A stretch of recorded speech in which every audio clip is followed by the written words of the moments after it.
What's good? What's good? What's good? It's Kimmy, and I'm back with my tea of the day. Welcome to season 3, episode 8, Tres y Ocho. And I have another special guest, Carlton from Code 99 Podcast. Thank you. Appreciate it. Appreciate the invite. So, for the listeners, we did 2 episodes about a few weeks ago, Yeah. and I was on his podcast, Code 99, very special channel. And now it's time for him to, bless me with his intelligence on over here. So, let's get into first those videos that I sent you. Yeah. What's up with those? Yeah. They were both a little bit disturbing to me. Yeah. So, for reference, it was one video where these lovely, I don't want to really say lovely, but these lovely police officers in Dayton, Ohio, decided to drag Mr. Clifford Owensberg out of his car in September. After several times of him letting the police know that he was paraplegic, he can't get out of his car, he needs help. And they were not trying to hear that because they just assumed him being a black man, he needed to abide by the rules. Right. So the officer said, either you have two choices, either you get out or I can help you get out. Or I could force you out. Yeah. If I'm not mistaken, he said, or I can force you out. That was That was his, right? Yeah. After several times of him telling him he's paraplegic. But he didn't want to hear that. Yeah. So, help me understand, with all of this sensitivity training that they're supposed to be going under, all of this backlash that's been happening for years now, at least for the forefront of police brutality and police just doing what they feel like they need to do when they want to do it. When will this ever end, this cycle? Oh man, that's a question. It's crazy. It's crazy you asked that question. The first thing I thought about was I think it was Beyonce's. Didn't she make like a video album like I Am King or something like that, right? Yeah, Black is King. Yes. Black is King, right? And I remember I quoted Jay-Z on this, and he said something along the terms of like you need dark and night, you need light and day. Like, there's gonna be a negative. In order to have a positive, you have to have a negative. So to say is there gonna be an end to it, or when there's gonna be an end to it, I don't know, because it's a cycle. You understand? Like, how will we know what's wrong if everything is right? You get what I mean?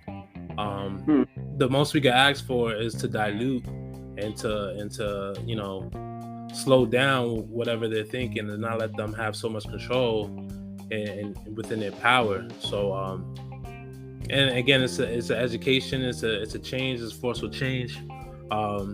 It also reminds me of different things, how they talk about defunding the police, and that's such a broad term, but it's so many aspects to it. So like, I watch shows like The Chi, right? And even what was it, Station 19 that shows it, that portrays it as well.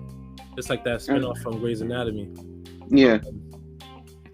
But they both show like different situations that like how the community and like other like public services can help situations that necessarily police don't have to, like from The Chi.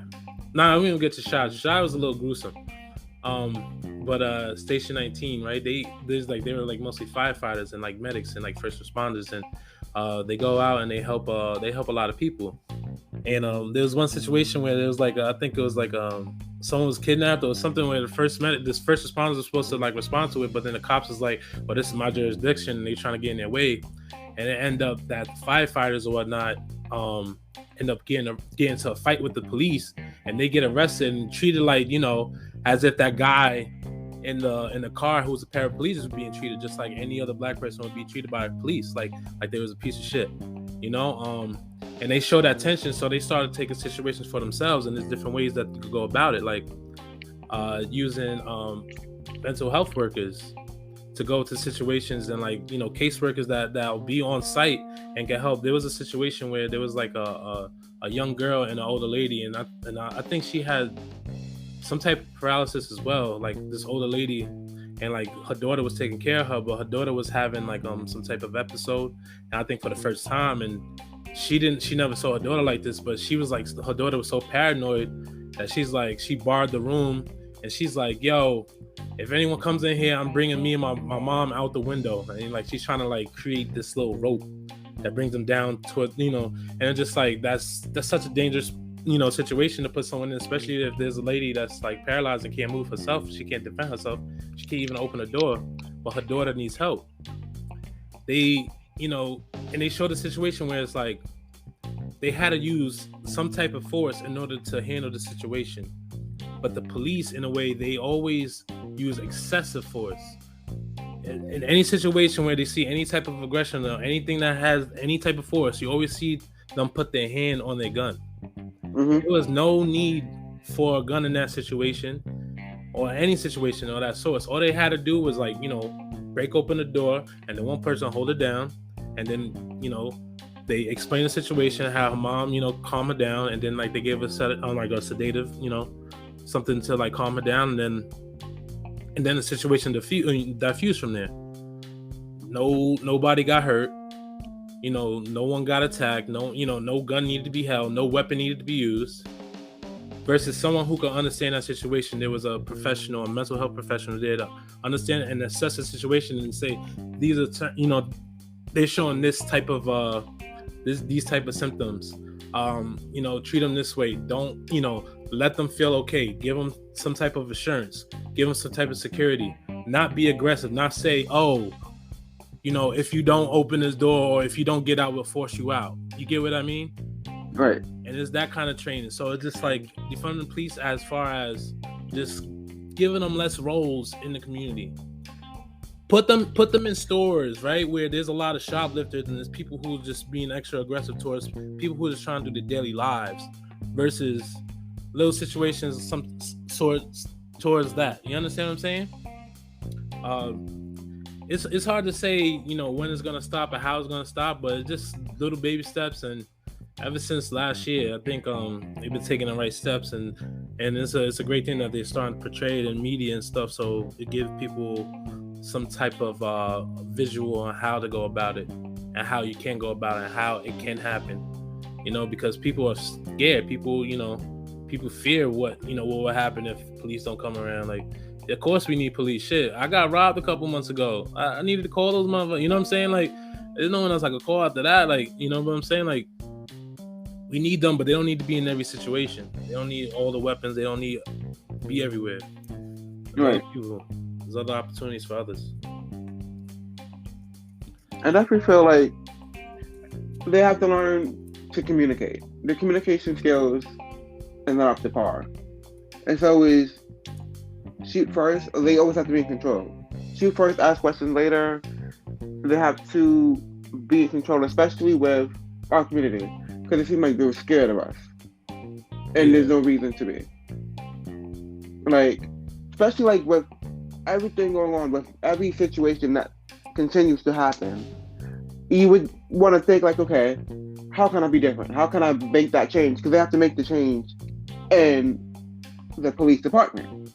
So it has to be the officers who's going to want to make the change, whether, I won't say necessarily defunding the police, but absolutely holding them accountable.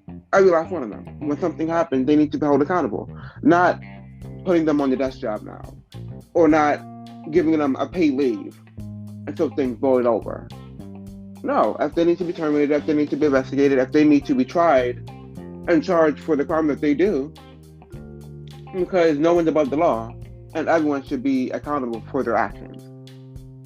And then I feel like then things would change.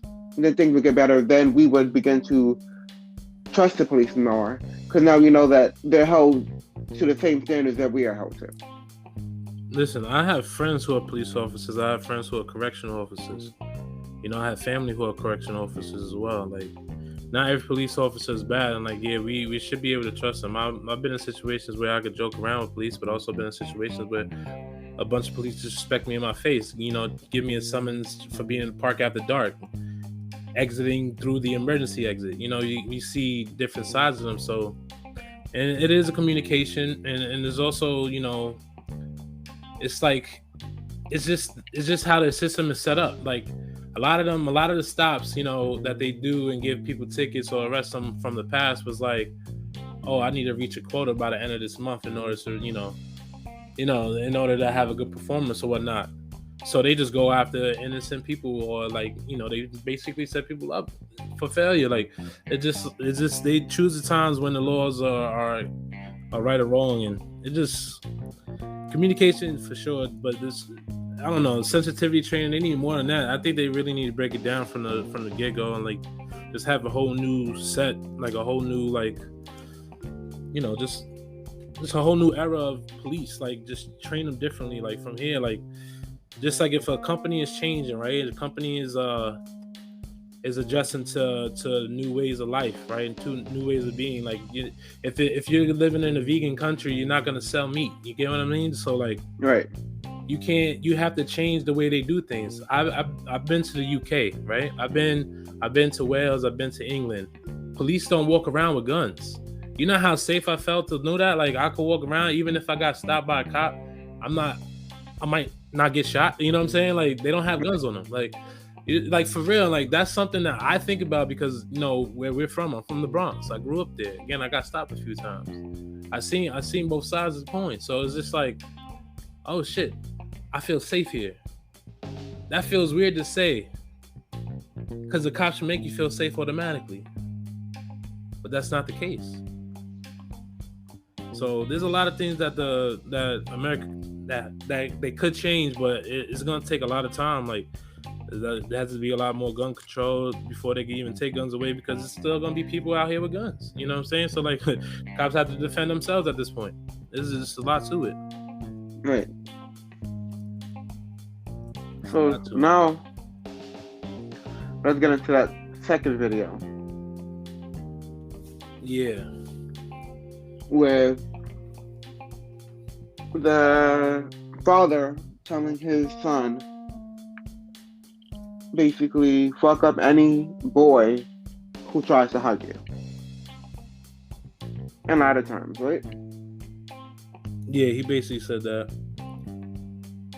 He prayed his son. Yeah. Go ahead. Like, why is it still a thing where we're still, like, that's trained. Like, certain things you can't teach a kid, but now you're teaching your kid to be a homophobe. You're teaching your kid to want to beat up every gay person he comes in contact with. Yeah, and that's the problem. Yeah. And then you never know. Now you're messing up who he could be, because you never know. The kid could end up being gay. But now he's gonna have a mental note in his mind: I can't do this. I can't do this. Or my father's gonna beat me up because now I allowed this. Yeah, basically. Yeah, I mean, it's a shame that we still have to go through that, but it's the same thing as far as like police brutality and stuff. It's gonna take a lot of change. Me and my guys, we talked about this kind of things too before, and it's just like, yo, it's like the next generation. It's like this Gen Z, right? Mm-hmm. That's a generation that's really gonna like break the barrier. I really feel like, because they grew up understanding believing in both. Like, when we spoke about it on our podcast, like, again, I grew up, that wasn't my norm. So it's like, imagine the people before us who, like, that wasn't the way they do. I never really read the Bible, but the way they attach the Bible to, like how they shame homosexuality and why it's not okay. It's just like, I always don't get it, because they, at the same time, they always talk about love, so, that shit confuses me, but it's gonna take time for that shit to change. I don't get why they teach your kid. You definitely shouldn't teach a kid to hate anybody, especially at a young age. And you already pointed that out. Like if they grow up themselves, and now that they're masking themselves growing up, and might make it harder for them to like find out who they are. And again, like I think it's better for a kid to understand who they are, any person to understand who they are younger, because you're able to blossom.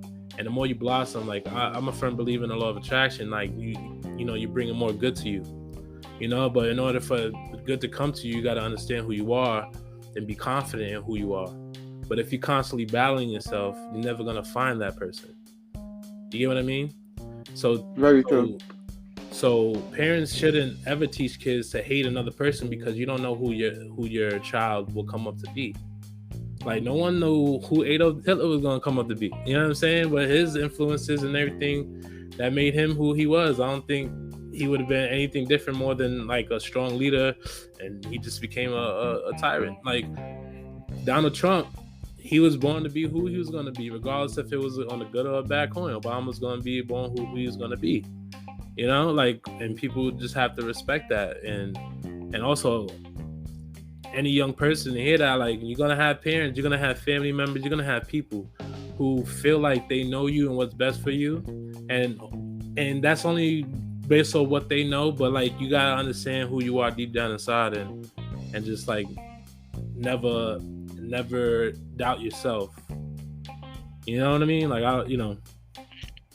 but it's a shame that parents are still doing that, to be honest. I don't have kids, so I can't really say, but I definitely would teach my kids self-love. I talk to my girl about this all the time, and we have that conversation, like, but it works for the same time. Like you gotta let a kid grow to be who they are. Like you can't persuade them to like one thing or like anything. You got to let them like who they like and what they like.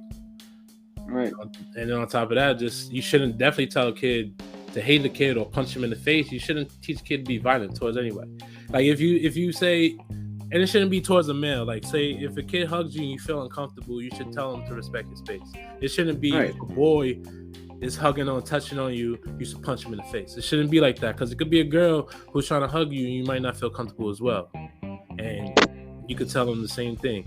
I want my space. You ain't gonna punch him in the face either. You know what I'm saying? Just the double standards is definitely, and it always seems like, unfortunately, it's our community who acts like this or treats their kids like this, because that's how they was, I guess, brought up to hate. So now you're teaching your kids to hate, or you're uncomfortable with the way the world is evolving, and you want your kid to stay in your headspace instead of being evolved as he grows. You're stopping him from growing. And like the only thing I like about social media would be the things that come out. Some of them are negative, and some of them are like heartfelt. Some of them are just very traumatizing to watch and to see. Especially like things like this and then the other video. But it helps to show a light on what we need to fix, what we need to work on. No, yeah, for sure. Instead of it just being untalked about. Now it's starting a conversation, and hopefully it continues to have the conversation that needs to be had for there to be real change. We have to really be authentic and really be ourselves and really want to fix the problem. Want to address that, hey, there is a problem in our community, and we really need to fix it. We need to talk about it. We need to discuss it to see where we can go from here, instead of it just being the same cycle over and over and over again. And then we feel like we really did a change for the whole 40, 50, 60, 70, 80, 100 years that we've been here. There has been no growth, no change. That's the whole problem. Yeah. So, I did watch the Dave Chapelle show. I watched it last night. Okay. I want to get your thoughts before you say yours, right? Yeah. All right. So I will start off by saying this. ever since I was a kid, I was always a Dave Chappelle fan. From his shows to his stand-up, and he was always one to break the barrier, right? When he did this one, I already heard like, you know, how people were, you know, looking to take it down, so I was looking out for it, and I saw exactly. It was hard, you know. Again, I'm a fan of his, so I'm watching it and I can laugh a little bit, but also see where it was like, oh fuck, he definitely went too far, you know. He definitely went too far on these standpoints. Now, you know, comedy. Like I've been to Comedy Central. You know, I have some like interest in comedy, and you kind of always break the barrier. Like when it comes to stuff like that, you should definitely respect people. You know, and he said it at the end of his stand-up. He said he wouldn't make another joke until he sat down with the community, but he probably should have sat down with the community before he made those jokes, to be honest, because, you know, he talked about hitting a woman, you know what I mean? He talked about knocking on toxic masculinity, and, you know, there's gonna be some ignorant motherfuckers out there who gonna start hitting women talking that same stupid shit, and I'm like, oh fuck, you know. But like, you know, if people understand that it's a joke and could just take it lightheartedly, then I don't think it would be as much of an issue. But we live in times where that's not the thing, you know. And there was also comparisons about like his old jokes, you know, how he makes fun of black people, he makes fun of race. You know, I think this is first time really, like, at least in a public view, you know, in the mainstream view, where he's like really like targeting homosexualities and transsexuals, and it's crazy to me. It was wild, you know, and you could tell he ain't gonna come out for a while. Like, it was his last stand up and stuff like that. But probably have to watch it back again, you know.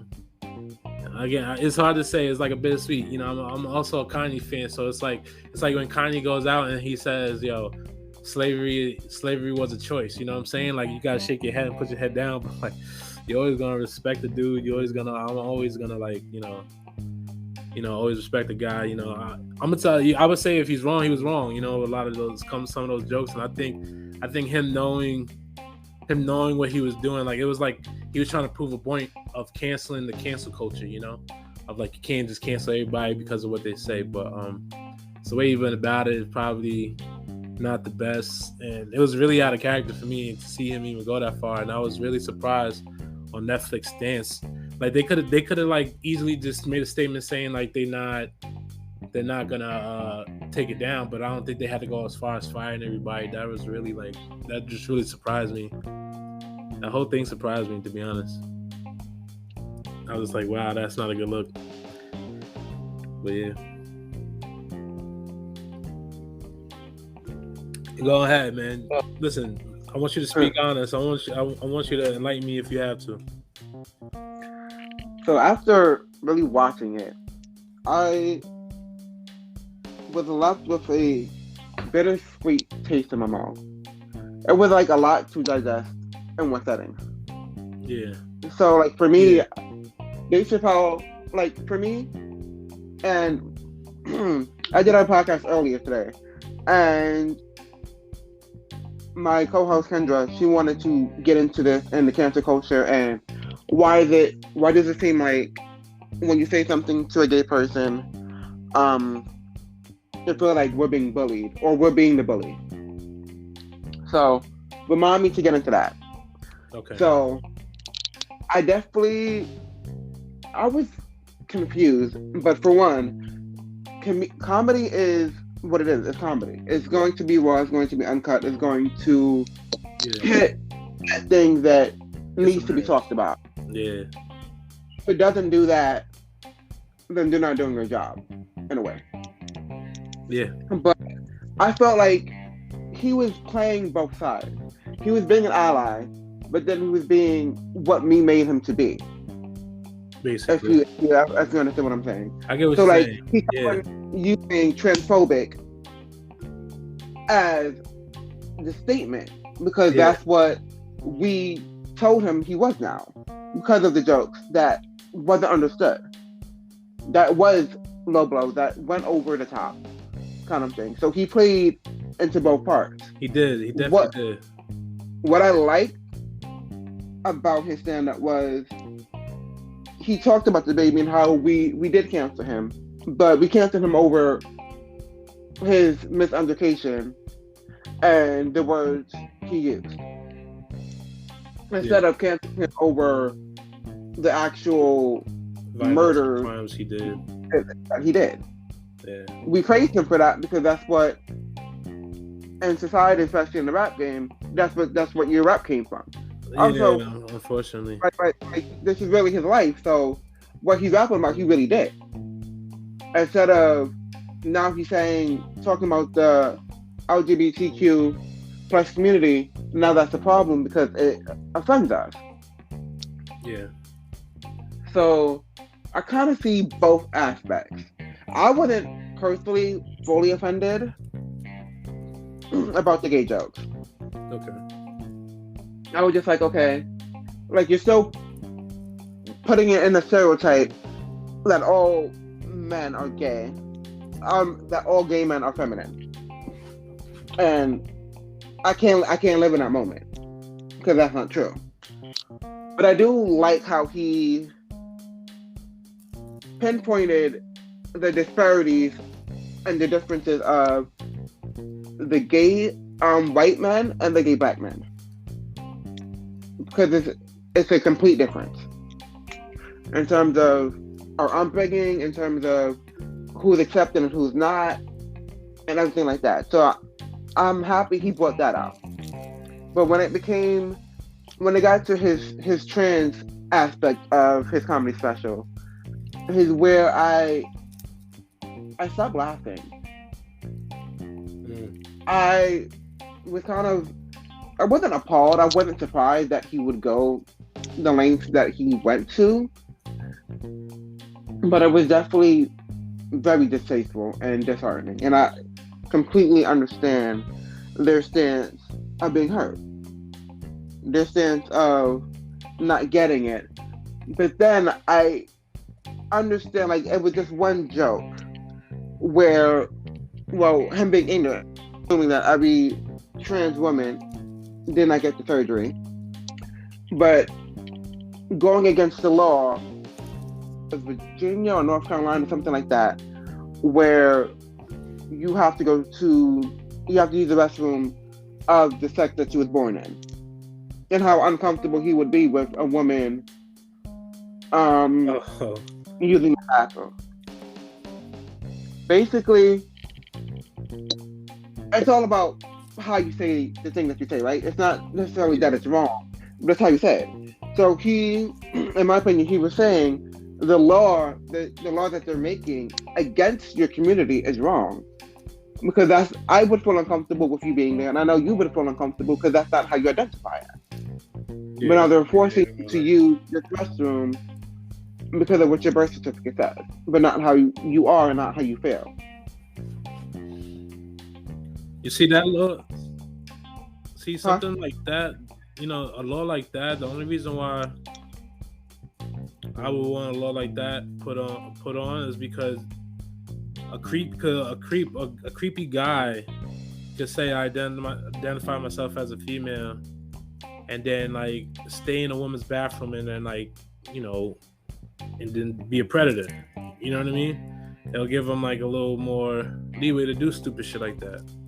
That'd be the only reason why. But then you would have to, yeah. But then you would have to think of everyone else who already a creepy predator, like That's just true. Because like that would be your only. I've been thinking about kids and stuff. I've been thinking about like daughters, like people's daughters, and like I have a niece and stuff. You know what I'm saying? Like I'll be damned. You know what I mean? Like I'll fucking kill somebody. But you have to think about the boys too. Like we always think about when it's sexual assault, the girls who's affected, but men are affected all the time. That is true. Men get their dicks touched whenever a woman or man feel like it, and they're supposed to be okay with it. There's like Debussy, who paid women to have sex with his 12, 13-year-old son. That's rape. Yeah, that's crazy. Like, what the fuck? Like, I heard a story like that from somebody. I'm not gonna like get into details. Like, and it's similar to like what Anthony shared. And he was just like proud of it though. It was just like, yeah, when I was 9 years old, I lost my virginity. I'm like, what? Because we're conditioned to be proud of that. We're conditioned to be like, oh, yeah, I had an older woman. And not thinking that, no, she touched me because I wasn't mentally, physically, or emotionally ready for this act. That shit was crazy. This dude was like gloating around places, like saying like it was something to be proudful about. I was just like, he would never go into detail, but he say like, like, yeah. I'm like, okay. Like I've heard so many stories about that. I'm like, that's not okay. Yeah. At all. Like you did not consent to that. Nigga, your nutsack didn't even fucking form yet, bro. What are you talking about? So you did nothing at all. They got paid for whatever they did, but you did absolutely nothing at all. But you think it's okay because you had an older woman? You had your babysitter, you had your aunt, you had your brother's girlfriend, you had your whoever you had. And it's like, that's not okay. Yeah. But I definitely understand him trying to cancel the cancel culture because words are not just words, though. But I do feel that we can't cancel everyone. Like, should be cancel culture, and cancel culture should be canceled. It's getting annoying because we're trying to cancel everyone. It's like you can't cancel the person because of like this is his job. Like this is his art.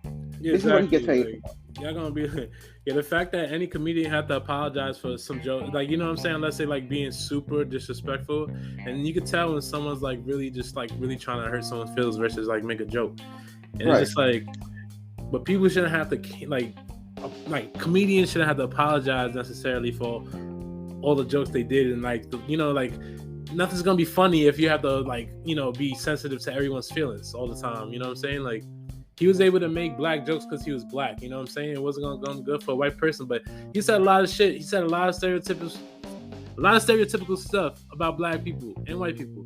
But you know what I'm saying? But it was okay. You know what I mean? And just like, you just gotta allow them to be artists.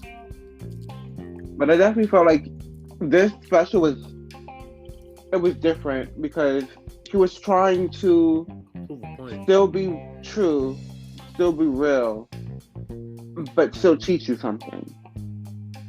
It was something you were supposed to get from it. Yo, whether I'm sorry. Yeah. How did you feel about that story he told about that lady at the end? The lady, the comedian that he knew. That I hated what he said at the end, in terms of, oh, I would tell her daughter that's a real ass nigga. Yeah. That pinched the nerve. But why would you? Yeah. I felt like he used her. I won't say the friendship wasn't real because I don't know, I wasn't there. But I think he used that story and this special to show that he's not transphobic. He's not trans. Like, he understood and knew she was trans and accepted it. Yeah. To prove where you're saying that I'm transphobic, but I'm really not. Like, there's still things I need to understand. There's still things I have questions about that I may never ask because it may be a uncomfortable conversation kind of thing. And I may not mentally be in that aspect to want to learn, to want to grow. But I do know that you are a human being and you are important and you are special. So I'm happy that he got to realize that about Daphne. But I do feel like, did you use it for ploy or did you use it because you really meant to use it? Yeah. I don't know. That's how I felt about it. I'm like, I don't know if you like. It's like a black person saying, it's like a white person saying I have a black friend. Right. It was weird because it's like you talking shit, but you also you don't know. And comedians, that's like their relationship too. A lot of them, so you don't know. It's hard to say, but it's like banter. They always bantering each other, but you never know what someone's going through because you saw that, and you saw they had that one real moment where she didn't take anything as a joke and she was serious with him, and then They said she passed Yeah, away, like she committed suicide like the day after or something like that. because I had a nerve, and Yeah. they probably misread all of the signs that she probably gave that night. And that's what This happens. was probably her final night. That's what happens That when she- people banter all the time and joke with and talk shit about people. They don't know what people actually go through and how much they just like they might be quiet about it, they might joke about it, but you don't know how much it might affect them, you know? Mm-hmm. It's just crazy. And unfortunately, rest in peace, Daphne. I'm sorry that you lost your life the way you did. But unfortunately, we'll never know the full story, kind of thing. But I'm quite sure with her committing suicide, it touched a nerve with him. Yeah. That's why he was able to be vulnerable. So he knows that whatever conversation that happened that night, the jokes that was made and everything like that, he knew he was part of something that could have been changed. Yeah. So that can affect him for life. Yeah. For sure. I do definitely feel like there needs to be a conversation, there needs to be a resolve. But going back to the bullying aspect, I guess the gay community has become the bully because we've been bullied for centuries. We've been the butt of the joke for centuries. So now that we have a bit of power and that we have, for the most part, everyone connected, everyone fighting for that cause to be heard, especially in our community, we took the power and we were misusing it. In what ways? I feel like we're misusing it in terms of, especially the cancel culture. I feel like we are the creator of the cancel culture. We have the hands in making and breaking a career at this point. Because we are the hairstylists, we are the background dancers, we are the vocalists, we are the background vocalists, we are the assistants to the comedians, we are the hairstylists, the stylists, we have a hand in a lot of people's careers. And we feel like since you don't want to see us for us, you want us to just be an accessory, I'm going to now use my power to now come to you, to now take money out of your pocket because I wasn't acknowledged. Because now, since nobody wants to see me for me, since I'm not the main person kind of thing, now I'm going to affect your livelihood because my livelihood has been affected for years, for centuries. And I feel like that's one of the reasons why the Black Lives Movement will never work fully, because we're not all on the same page. Yeah. We're fighting for different causes. And we should, but we need to come to a resolve of everyone's disparities, everyone's differences, everyone's hurt, pain, and struggle. It's all connected. It's all intertwined. And they should all be fought for together. But we have to come to that resolve between the Black community and the Black gay community for us to really get somewhere, for us to all be heard, for us to all be seen. Because in this day and age, we're still seeing rest in pieces to a lot of our Black trans community. And that's a problem. That's a problem that is easily can be stopped with communication, with awareness, with one another, with respecting each other. You don't necessarily have to understand, you don't necessarily have to like, you should understand, you should like, but you don't have to. But it's a respect aspect. It's I can't continue to watch another Black trans woman die. I can't continue to allow me to say that you're Black first, but not understand your aspect of being gay. Because it doesn't go away. Like, it's still a double negative. It's still something else that you have to live with. I just have to live with being black and a man, but now you have to deal with being a black man who's gay. So it's just different aspects that we really need to talk about to really come to a resolve. And while we're kind of on this topic, let's get into women's rights and why this is still a topic of women being able to have full control of their body in 2021. Yeah, that's crazy to me. You talking about the abortion laws, right? Mm-hmm. Yeah, I don't get that.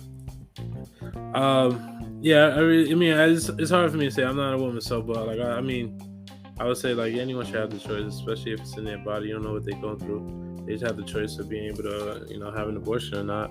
Especially like, I've seen like, women, not even women, girls at a young age when they were younger.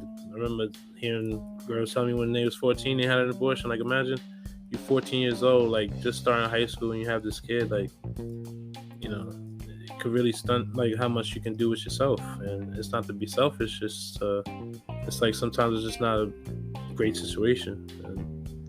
At all. Like, there's many factors to a reason of why that woman or that girl, that little girl, would have to go through that. Like, incest and rape and stuff like that is real. That's not always the situation, but that is a lot of the situation. And for you to now tell me I have to have this baby, so I have to have this reminder for 9 months to then push this kid out while I'm a kid. I'm already fucked up. Now I'm about to fuck up this kid, and you want this to happen. And now I have to either put this child up for adoption or raise this kid while being a kid and have this reliving memory of what happened to me that night. How is that fair to that child? You know what's crazy? So, going back to the show, The Shot. So, I didn't want to bring up the situation earlier because it was a little more gruesome about the police. But this one kind of hits, right? And it goes back to a woman having their choice, right? One of the characters, and she was known, they portrayed her as a promiscuous girl at first. They portrayed her as a promiscuous girl. She was like someone's side chick. Oh. Whatever. You know her. You watch the show, so This is more for the audience. I don't even, and this is not spoiler alert for anyone who watched the show because this is a whole season before. But yeah, so they portray her as promiscuous and whatnot, and she ends up getting kidnapped. And her kidnapper had her for I don't know how long, but it was a long time. It was a while. They couldn't find her, and the dude ended up raping her a few times, and like he like tried to basically make her like his slave, and it was just weird. And long story short, she was found. They found her. She escaped, but she also got pregnant, and she had a decision to make, and it was hard for her to make that decision, right? She didn't want to keep the baby at first. I'm not sure if she didn't want to abort the baby, but like that was her choice. But it was just like the choices she made leading up to it, and like you saying, and she ultimately ended up keeping the baby, but her first decision was, okay, I'm gonna give birth to the baby and give it to a family that can raise this child, and like she didn't want that memory, but within that she did find, like, I guess, a sense of comfort from that situation and someone who she can ultimately trust in that child. But at the end of the day, it was her choice, and she would have never got to make that choice, and she didn't have the chance to go through that process to understand that she needed that. Then maybe she would have had more resentment from that child. If it was just like a forceful thing. You get what I mean? Right. So again, it goes back to having a choice. Not everyone's going to make that choice, but you can't force anyone to make one choice or the other. Like, you can't lobby what a woman does with her body. It's her body, and everyone should have the right to do whatever they want to with their body. Like there shouldn't have never been a law regarding abortions and yeah. So for the lawmakers or whoever, y'all can't have this law. This law stop. It stops now because you have to think about your family and just everyone as a human being. Everyone has a choice to live or to die, to be stuck or to grow, Yeah. to think or to swim, and everyone has that choice. So we shouldn't take a choice away from women, especially that wonderful choice that they should have the that they should be able to make, kind of thing. It's not right. It's not. So, on a lighter note, let's get into the last topic, which would be the Super Bowl, the halftime show, preferably. Do you know who the lineup is? I know it's like Snoop Dogg. I know there's a whole. I think who. I don't know who else though. So it's Snoop, it's Kendrick, it's Dr. Dre, Oh, like Eminem, West Coast. and then Mary J. Yeah, Mary J. Mad random. Okay. Oh man. I see. Yeah, I don't like it. I don't like it. You know, and it goes back to what we were talking about, podcast, right? It's that initiative. It's that initiative. Everything's an initiative. They have to. It's like they're being forced. Everyone's being forced to like accept, and that's their way of saying, "Hey, look, we're allies now." I'm just like, yo. But it's just people gonna buy into it. You know, if you're a fan of them, people are fan of Kendrick. People love Mary J. People gonna watch it. I started watching football a little while ago, so I really don't care. You know what I mean? But like, I can see when something is initiative, and that's definitely just an initiative to get black folks watching football again, man. I don't know. I don't know what to say about the artist. I'm trying to think about how much money it took for them to say okay to it, because Right. Dr. Dre. I know Dr. Dre is a businessman, so he might have said okay to it, like regardless, if it's the right deal. But for someone like Snoop and Kendrick, I'm really surprised. Mary J, that's really random to me. I don't know. They probably offered him a lot of fucking money to do that shit. That's all I can say. I don't know. Shit's crazy. Yeah, the bag was definitely heavy for them. But I feel like the halftime show is like the most biggest platform or stage that any artist can really be on. But I feel like just like how there's millions and one people on one song, and it just becomes oversaturated, and it just becomes like, okay, this is not even a song anymore. This is really garbage because there's too many things going on, too many working pieces. I feel like that's gonna be like the same thing for the halftime show. Like you have 15 minutes to perform, and now you have 5 artists. So ultimately, like everyone has like a 3-minute set, but then who did what song with who? So then, like, how does that even work? They just say, hey, let's bring a bunch of people here. This is all marketing. You're trying to get viewership, but then I don't think 5 people would have did it. Like Mary J. Blige should have been did the halftime show if she didn't, but I feel like she could have held it down by herself. Yeah, and then just gave her the bag by herself, because it doesn't make sense for her to be there with the rest of them. Honestly, she's she's the highest. She's the better artist. She is, and then the rest of them are just more of a group. You know what I mean? Like not group, but like they all affiliated with each other. Dr. Dre and obviously Dre had Eminem sign, and right. Snoop Dogg is with Dre, and Kendrick is West Coast. So Dre definitely got the rest of them on board.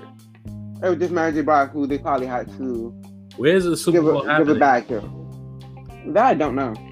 I don't know where. It has to be in the West Coast if they have all of them coming out.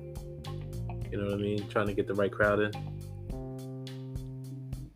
But then I'm like, I guess this would be like one of the first ones where a rapper headlines. Because I don't think we've really seen that. Yeah, I haven't watched football in a while, so I don't really. I never watched the game. I just watched the halftime show. I don't watch none of that shit. I stopped watching the commercials. Like, I'm not, you know what I mean? Like, it just really, I'm not really connected to it no more. Right. I'm a basketball guy anyway, but I mean, I could see a scheme and see any. This is just an initiative, you know. Maybe I'll probably watch the halftime show on YouTube or something. That's about it. Well, damn. That's how I feel about a lot of these companies, though. A lot of these companies are just doing an initiative, like, and it's just like when I see it, it turns me off to the product even more because it's not genuine to me. Right. I don't know. I'd rather it be genuine, like, you know. They just obviously went on without for a reason. Because they're trying to sell another product. They're trying to get, I guess, us as people back. Especially with, I guess, this halftime show and the people that they actually put there. Yeah. Listen, if you want me to watch it again, get Kanye at the halftime show. That's what's gonna get me to watch it. That's the only person I'm gonna probably stop to watch it for. And I'm quite sure they probably went to him. I won't be surprised if they did. Word. I ain't a slave. It's a choice. Oh, yeah. But for me, I feel like they ran out of a lot of performers because a lot of people can't perform. So, yeah, a lot of new artists is not performers. So, first, let's get into Little Nas X. What did you think about Montero? I think it's a good album, first and foremost. I'm gonna say this right now. That boy better be recognized in rap categories and hip hop categories. By far. He when I listen to that album, I'm like, yo, this doesn't sound more of like a pop album more than it sounds more of like I wouldn't even say alternative hip hop. Like if I was listening to a Jaden Smith album, you know, like, or a Doja Cat album. And I think it was really dope. You know, I was surprised, and that was my first time really sitting down listening to him. I didn't listen to like Old Town Road. I never really listened to those songs. That wasn't my style. So when this came out, my girl was like, you know, excited, and I'm like, you know what? Let me give it a try because I think it's that one song that he has with Jack Harlow. Industry Baby. Industry Baby. I like that song. And that song hits. You know what I mean? So so I'm like, hey, let me see what else he got, and I was surprised. I can't think of all the names or, you know, lyrics or whatever, but like I know he had a song with Jack Harlow, then he had a song with Doja. I think it's another one with Megan. Yep. The one with Megan. It was either one with Megan or Doja. He was spitting bars, and I was just like, what the fuck? I saw this dude is nice. I said, this dude is nice. We gotta give him credit. I said, we gotta give him credit. I said, yeah, I better give him credit. I was like, yeah, I respect it. I respect him. You know, I'm looking forward to see what else he got, you know, for the future terms. I hope he does, but I doubt it, to be honest, because they're still not ready to give him his just due. This was definitely like one of the hip hop community. No, I don't know. This is definitely like I don't know if it's the album of the year, but it's definitely one of the albums of the year by far in terms of like just the artistry, just the But the rollout was amazing. We haven't seen a rollout like that since, I want to be honest, since like the 90s or maybe early 2000s. Yeah, exactly. It had the old school rollout. You know, you got your singles that you push it for a few months. That led up to the album. His music videos, you know, again, it's not a taste for everybody, but you gotta respect it. You know, nothing different than if a rapper had, you know, women half naked on and, you know, dancing and shit like that. So, you know, you gotta respect it for what it is. But yeah, he did a great job. He did a great job. I don't have nothing bad to say about that. Not at all. I was really shocked. I was really surprised because again, I wasn't really a fan of his music. I wasn't really a fan. I just heard that one song that turned me onto it. I was like, okay, let me see what else. And it blew my mind. Right. I guess the last artist and topic. What are we thinking about Chloe? About who? Chloe. Oh, Chloe. I love Chloe. So I watch what's that show? Grownish, you know? Mm-hmm. So number one, I already saw her. I never really listened to the music. To be honest, I never heard Chloe and Haley. I haven't heard them like that either. I mean, I heard their songs, but I didn't know it was them, you know? But Okay. I really just saw them on the show. So, like, you know, I saw them acting and stuff like that. So I was a fan of theirs for that. And so, like, when she started making music, I liked that song that she made, that Mercy, right? Mm-hmm. In the music video, I was like, damn, you know what I'm saying? Like, my girl was looking at it like, holy shit. You know what I mean? So, like, it was dope, you know? I see shades of Beyonce. Okay. Sure. But is it overpowering, you think? No, it's just elements of her. Like, you could tell, like, Beyonce was just an influence. And you gotta respect Beyonce. Beyonce, like, created a lane for women to have her type of style, you know? And again, there's someone who grew up. I know Chloe and Haley were, like, her artists. So, of course, they're gonna have her influence. And there's nothing wrong with that because, like, Beyonce's a great fucking artist. Like, if not the number one R&B artist of all time, or you know what I'm saying, as far as the hip hop community goes, like, she's a queen. So it's just like, there's nothing wrong with that if you have it. It's not like she's getting that Solange love where it's just like, oh, you're just a carbon copy. Like, no, right. Chloe has her own lane. She gonna get better again. Like, I talked to you about it. I'm like, her first performance at the MTV Music Awards, whatever. VMA.